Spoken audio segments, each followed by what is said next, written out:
Je faisais le tour de beaucoup d'entreprises parce que j'en cherchais une et j'ai vu Stanislas avec leur belle bande orange et leur petit camion. Et du coup, j'y suis allé et j'ai rencontré Corentin.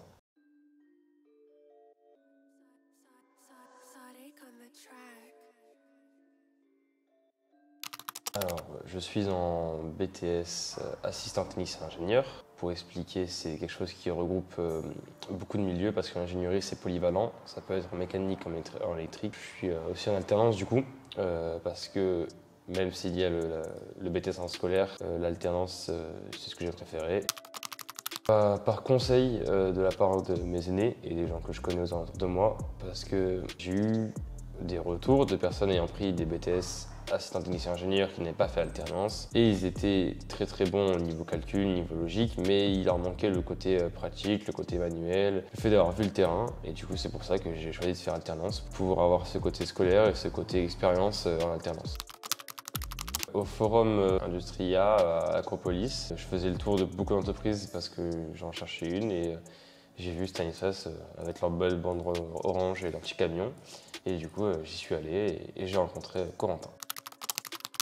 C'est d'assister, c'est vraiment comme assistant, j'assiste, c'est-à-dire que mon rôle c'est de regarder, de comprendre, mais dans un premier but d'assister le technicien avec qui je vais être, l'ingénieur, de ne pas être un poids pour lui, d'être vraiment pas une aide, mais au moins quelqu'un qui puisse faire gagner même 10 secondes en sortant un outil ou en le rangeant, c'est déjà ça.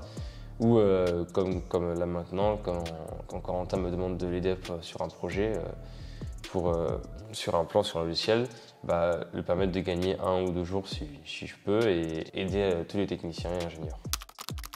Et en fait, en étant sur le terrain, j'ai compris que c'est pas simple de récupérer un plan d'un ingénieur et de dire en fait je vais le faire comme ça parce qu'il y a beaucoup de choses qui arrivent qu'on s'y attend pas. Beaucoup de surprises, beaucoup de choses comme ci, comme ça quand tu es technicien et il faut savoir s'adapter très rapidement, très vite. Et c'est ce que j'ai fait pendant 3-4 semaines. J'ai fait s'adapter sur un nouveau milieu, changer de milieu tous les jours, aller à droite à gauche, préparer, faire des projets. Alors je fais 2 semaines, donc 2 semaines de cours, 2 semaines d'entreprise. J'avoue que j'ai une petite préférence pour l'entreprise, et après ça c'est personnel.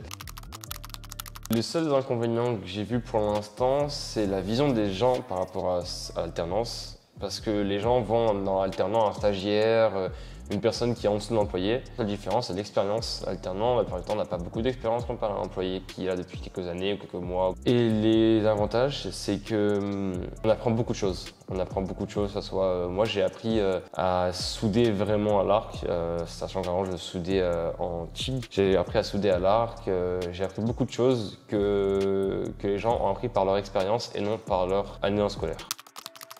Ah mais grandement, je pense que c'est hyper important. En fait, je pense qu'en BTS, c'est mon avis, qu'il ne devrait pas y avoir de scolaire. Pourquoi? Parce que tu ne peux pas sortir d'un BTS et t'occuper de gens techniciens ou autres sans être passé par une alternance où tu as vécu ce qu'ils ont fait, tu as travaillé comme ils ont fait. Du coup, si tu fais de l'école scolaire, tu vas sortir en alternance, tu vas arriver dans une entreprise, on va dire que tu es technicien, sauf que tu n'as jamais été technicien toi-même, donc tu ne sais pas comment faire. Donc je pense que vraiment l'alternance c'est un grand plus dans la scolarité.